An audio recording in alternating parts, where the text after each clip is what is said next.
ನಮಸ್ಕಾರ. ನಮ್ಮ ಜೀವನದಲ್ಲಿ ನಮಗೆ ಹಲವಾರು ಜನ ಮೋಸ ಮಾಡಿರ್ಬೋದು, ದುಃಖ ಕೊಟ್ಟಿರ್ಬೋದು, ಪಡಬಾರದಂತಹ ಯಾತನೆ ಕೊಟ್ಟಿರ್ಬೋದು.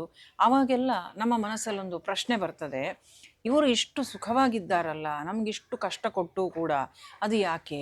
ಹೇಗೆ ಇವರು ಇಷ್ಟೊಂದು ಸುಖವಾಗಿದ್ದಾರೆ? ಇಷ್ಟೊಂದು ಕೆಟ್ಟ ಕೆಲಸಗಳನ್ನು ಮಾಡಿದ್ದಾರೆ, ಆದರೂ ಇವರ ಜೀವನದಲ್ಲಿ ಸುಖಕ್ಕೆ ಏನೂ ಕೊರತೆ ಇಲ್ಲಲ್ಲ, ಇವರ ತಪ್ಪಿಗೆ ಇವರಿಗೆ ಶಿಕ್ಷೆ ಇಲ್ವಾ ಅನ್ನುವಂಥ ಪ್ರಶ್ನೆ ನಮಗೆ ಬರ್ಬೋದು. ಆದರೆ ಒಂದು ಮಾತು ನಾವು ನೆನಪಿಟ್ಟುಕೊಳ್ಬೇಕು, ಕರ್ಮದ ಫಲ ತಡ ಆಗ್ಬೋದು, ಆದರೆ ಯಾವತ್ತೂ ಕೂಡ ಇಲ್ಲ ಅಂತ ಹೇಳುವಂಥದ್ದಿಲ್ಲ.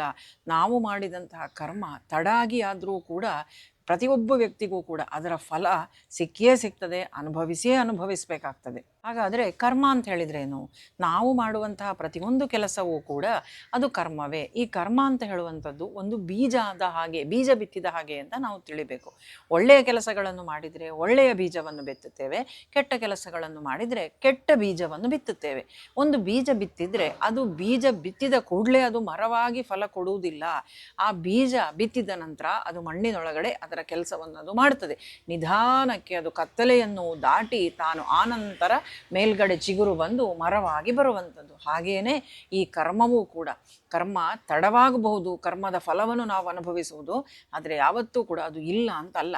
ಇವತ್ತು ಗೋಚರ ಆಗುವುದಿಲ್ಲ ಅಂತ ಹೇಳಿದ ಮಾತ್ರಕ್ಕೆ ನಾವು ಮಾಡಿದಂತಹ ಕರ್ಮ ಯಾವತ್ತಿಗೂ ಕೂಡ ನಾಶ ಆಗುವುದಿಲ್ಲ.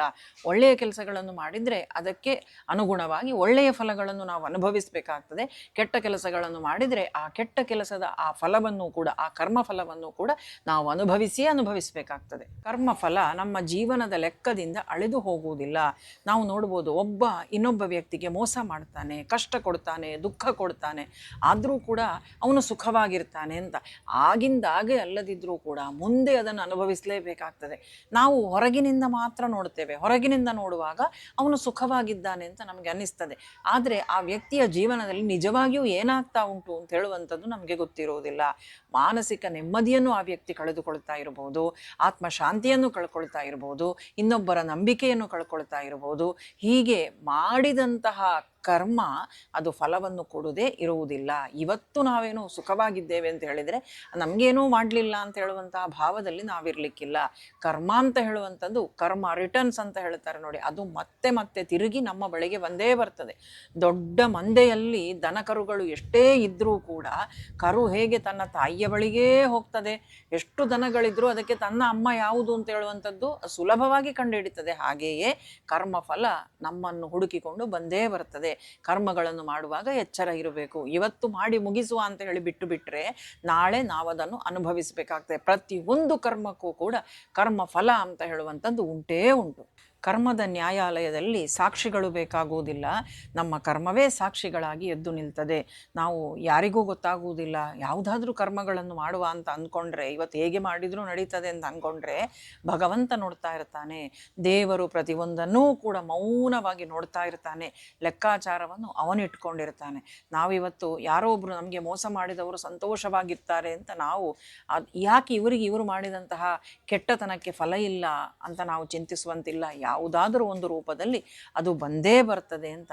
ನಾವು ಪಾಂಡವರ ಉದಾಹರಣೆಯನ್ನು ಗಮನಿಸಬಹುದು. ಮಹಾಭಾರತ ನಮಗಿದಕ್ಕೆಲ್ಲ ಉತ್ತರ ಕೊಡ್ತದೆ ನೋಡಿ. ಪಾಂಡವರು ಅವರ ಜೀವನದಲ್ಲಿ ಎಷ್ಟು ಕಷ್ಟವನ್ನು ಅನುಭವಿಸ್ತಾರೆ, ಪಡಬಾರದ ಯಾತನೆಯನ್ನು ಪಡ್ತಾರೆ. ವನವಾಸ ಇರ್ಬೋದು, ಅದೇ ರೀತಿ ಮೋಸ, ಜೂಜು, ಅನ್ಯಾಯ, ಅಧರ್ಮ ಎಲ್ಲವನ್ನೂ ಕೂಡ ಸಹಿಸ್ತಾರೆ. ಅವರಿಗೆ ಕಷ್ಟವೇ ಜೀವನದಲ್ಲಿ.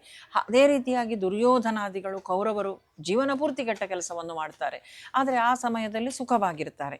ಅಂದರೆ ಈ ಕಷ್ಟ ಕೊಟ್ಟರೂ ಕೂಡ ಅವರು ಸುಖವಾಗಿದ್ದಾರೆ, ಮೋಸ ಮಾಡಿದರೂ ಸುಖವಾಗಿದ್ದಾರೆ ಅಂತ ಹೇಳಿದರೆ ಆ ಮಾಡಿದಂತಹ ಕರ್ಮ ಫಲ ಕೊಡದೆ ಸುಮ್ಮನೆ ಕೂತಿದೆ ಅಂತ ಅರ್ಥ ಅಲ್ಲ.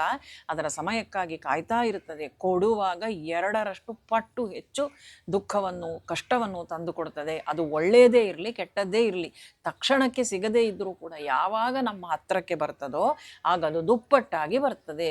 ನೋವುಗಳು ಅಷ್ಟೇ. ನಾವು ಇವತ್ತು ಅನುಭವಿಸ್ತಿರುವಂತಹ ನೋವಿಗೋ ಸಂತೋಷಕ್ಕೋ ಪ್ರತಿಯೊಂದಕ್ಕೂ ನಾವೇ ಕಾರಣ. ನಾವು ಹಿಂದೆ ಮಾಡಿದಂತಹ ಕರ್ಮದ ಫಲವನ್ನು ನಾವೀಗ ಅನುಭವಿಸ್ತಾ ಇದ್ದೇವೆ. ನನಗೆ ನೋವು ಬಂದ ಕೂಡಲೇ ನಾನು ಬೇರೆಯವರನ್ನೆಲ್ಲ ದೂರ್ತಾ ಕೂತ್ಕೊಳ್ಳಿಕ್ಕಿಲ್ಲ, ಅವರಿಂದ ಹೀಗಾಯಿತು ಇವರಿಂದ ಹೀಗಾಯಿತು ಅಲ್ಲ. ನಿಮಿತ್ತ ಅವರೇ ಆಗಿರ್ತಾರೆ. ಆದರೆ ನಮ್ಮ ಜೀವನದ ಈ ಕಷ್ಟಗಳಿಗೆ, ದುಃಖಗಳಿಗೆ, ನೋವುಗಳಿಗೆ, ಹತಾಶೆಗಳಿಗೆ ಎಲ್ಲದಕ್ಕೂ ಕೂಡ ಕಾರಣ ನಾವೇ ಆಗಿರ್ತೇವೆ. ನಾವು ಯಾವುದೋ ಜನ್ಮದಲ್ಲಿ ಏನೋ ಮಾಡಿದಂತಹ ಆ ಕರ್ಮದ ಫಲವನ್ನು ನಾವು ಅನುಭವಿಸ್ತಾ ಇರ್ತೇವೆ. ಈಗ ಮಾಡಿದರೆ ಸತ್ಕರ್ಮಗಳು, ಅದರ ಫಲವೂ ಕೂಡ ಸುಮ್ಮನೆ ಹೋಗುವುದಿಲ್ಲ, ಅದೂ ಕೂಡ ಮುಂದೆ ನಾವು ಅನುಭವಿಸಲಿಕ್ಕೆ ಇದ್ದೇ ಇರ್ತದೆ. ಕೆಲವು ಸಮಯದ ಗೆಲುವನ್ನು ನೋಡಿ ಸತ್ಯ ಸೋತಿದೆ ಅಂತ ಭಾವಿಸಬೇಡಿ. ಕಾಲಕ್ಕೆ ತನ್ನದೇ ಆದಂತಹ ಉತ್ತರ ಇರುತ್ತದೆ. ಯಾರಾದರೂ ನಿಮಗೆ ಮೋಸ ಮಾಡಿದ್ರು, ದುಃಖ ಕೊಟ್ಟು ಅಂತೇಳಿ ಆದರೆ ಪ್ರತೀಕಾರವನ್ನು ತೀರಿಸಿಕೊಳ್ತೇನೆ ಅಂತ ಅದರ ಹಿಂದೆ ಓಡಬೇಡಿ. ಕಾಲ ಬಂದೇ ಬರ್ತದೆ. ನಾವು ನಮ್ಮ ಒಳ್ಳೆಯತನವನ್ನು, ನಮ್ಮ ವ್ಯಕ್ತಿತ್ವವನ್ನು, ನಮ್ಮ ಸ್ವಭಾವವನ್ನು ನಾವು ಕಾಪಾಡ್ತಾ ಬರಬೇಕು. ಇದ್ದಕ್ಕಿದ್ದಂತೆ ನಾವು ಕೂಡ ಬದಲಾಗುವುದಲ್ಲ. ನಾವು ನಮ್ಮ ವ್ಯಕ್ತಿತ್ವದ ರೀತಿಯಲ್ಲಿ ನಾವು ಒಳ್ಳೆಯವರಾಗಿಯೇ ಇರಲಿಕ್ಕೆ ನಾವು ಪ್ರಯತ್ನ ಪಡಬೇಕು.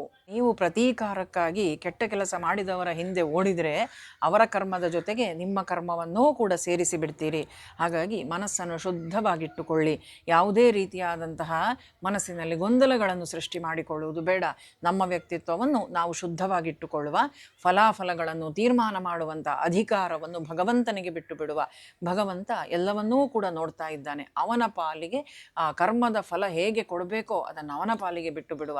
ಅವನ ಜವಾಬ್ದಾರಿ ಅದು, ಅವನು ಕೊಟ್ಟೇ ಕೊಡ್ತಾನೆ. ನಾವು ಮಾತ್ರ ನಮ್ಮ ವ್ಯಕ್ತಿತ್ವವನ್ನು ಬಿಟ್ಟು ಕೊಡದೆ ನಾವು ಸರಳವಾಗಿ, ಶುದ್ಧವಾಗಿ, ಸತ್ಯವಾಗಿ ನಾವು ಬದುಕುವುದನ್ನು ನಾವು ಕಲಿಬೇಕು. ನಿಮಗೆ ಯಾರಾದರೂ ಕೆಟ್ಟದು ಮಾಡ್ತಾ ಇದ್ದರೆ ನಿಮ್ಮ ಮನಸ್ಸಿನಿಂದಲೇ ನೀವು ಅವರನ್ನು ಕ್ಷಮಿಸಿ ಬಿಡಿ. ನಾನು ನಿನ್ನನ್ನು ಕ್ಷಮಿಸಿದ್ದೇನೆ, ಆದರೆ ನಿನ್ನ ಕರ್ಮದ ಫಲಗಳು ನಿನ್ನನ್ನು ಕ್ಷಮಿಸಲಾರವು ಅಂತ ಹೇಳುವಂತಹ ಭಾವನೆ ನಮ್ಮಲ್ಲಿ ಸದಾ ಇರಬೇಕು. ಇವತ್ತು ನೀವು ಒಳ್ಳೆಯ ಕೆಲಸವನ್ನು ಮಾಡ್ತಾ ಇದ್ದರೂ ಯಾರೂ ನಿಮ್ಮನ್ನು ಗುರುತಿಸದೇ ಇದ್ದರೆ ಬೇಸರ ಪಡಬೇಡಿ. ಇರಲಿ, ನೀವು ನಿಮ್ಮ ಒಳ್ಳೆಯ ಕೆಲಸಗಳನ್ನು ಮುಂದುವರಿಸಿ. ನೀವು ಸತ್ಯದ ದಾರಿಯಲ್ಲಿ ನಡೆಯುತ್ತಾ ಇದ್ದರೂ ಕೂಡ ನಿಮಗೆ ಚುಚ್ಚು ಮಾತುಗಳು ಕೇಳ್ತಾ ಉಂಟು ಅಂತ ಹೇಳಿ ಆದರೆ ನೀವು ನಿಲ್ಲಬೇಡಿ. ನೀವು ನಿಮ್ಮ ಸತ್ಯದ ನಡೆಯನ್ನು ಮುಂದುವರಿಸಿ. ಭಗವಂತ ಎಲ್ಲವನ್ನೂ ನೋಡ್ತಾ ಇದ್ದಾನೆ. ಇಂದು ನಿಮ್ಮ ಕಣ್ಣೀರಾಗಿರುವಂಥದ್ದು ನಾಳೆ ನಿಮ್ಮ ಜೀವನದ ದೊಡ್ಡ ಪಾಠವಾಗಬಹುದು. ಇಂದು ನಿಮ್ಮ ಒಳ್ಳೆಯತನಕ್ಕೆ ಸಿಗದೇ ಇರುವಂತಹ ಗೌರವ ನಾಳೆ ನಿಮ್ಮ ಜೀವನದ ದೊಡ್ಡ ಆಶೀರ್ವಾದವಾಗಬಹುದು. ಆದ್ದರಿಂದ ಕರ್ಮದ ಫಲ ಯಾವತ್ತಿಗೂ ತಪ್ಪುವುದಿಲ್ಲ. ತಡವಾಗಿ ಆದರೂ ಅದು ಬಂದೇ ಬರ್ತದೆ. ಆದ ಕಾರಣ ಸತ್ಯದ ದಾರಿಯಲ್ಲಿಯೇ ನಡೆಯಿರಿ. ಎಲ್ಲರಲ್ಲೂ ಕೂಡ ಒಳ್ಳೆಯವರಾಗಿರಲಿಕ್ಕೆ ಪ್ರಯತ್ನವನ್ನು ಮಾಡಿ. ಎಲ್ಲರಲ್ಲಿಯೂ ಕರುಣೆ ಅಂತ ಹೇಳುವಂಥದ್ದಿರಲಿ. ಆತ್ಮವಿಶ್ವಾಸವನ್ನು ಹೆಚ್ಚಿಸಿಕೊಳ್ಳಿ. ನಾವು ಮಾಡಿದಂತಹ ಕರ್ಮ ನಮ್ಮನ್ನು ಹುಡುಕಿಕೊಂಡು ಬರ್ತದೆ. ನಾವು ಎಷ್ಟೇ ದೂರ ಓಡಿದರೂ ಕೂಡ ನಮ್ಮನ್ನು ಹುಡುಕಿಕೊಂಡು ಬರ್ತದೆ. ಎಲ್ಲರಿಗೂ ಕೂಡ ಶುಭವಾಗಲಿ, ಮಂಗಳವಾಗಲಿ. ಕೃಷ್ಣಾರ್ಪಣಮಸ್ತು.